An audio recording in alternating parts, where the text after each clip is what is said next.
Harris is expected to officially accept her party's nomination tomorrow at the Democratic National Convention. November's election is slated to be impactful, with both prominent seats and controversial issues on the ballot.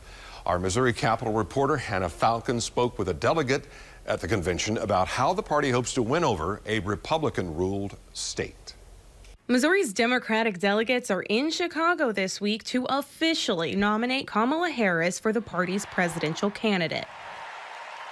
A recent poll of registered and likely voters from SoCal Strategy shows that Kamala Harris has a slight lead over former President Donald Trump. But any Democratic candidate faces a tough challenge here in Missouri, where there is a Republican supermajority. It is my absolute intention to win both up and down tickets, regardless of the challenges. Delegate Yvonne Reese-Chong tells me she's anticipating breaking the Republican supermajority in Missouri this election cycle. So for me, a win is talking to my neighbors, sharing my values, sharing our stories and our messages, talking and reconnecting people to those basic American values.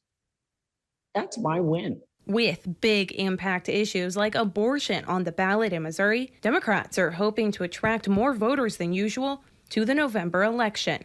Reeves-Chong thinks hot-button issues could actually draw Missourians together, regardless of party ideology. When it comes to the important things, women's rights, engaging all of the community, we know that Missourians fundamentally agree.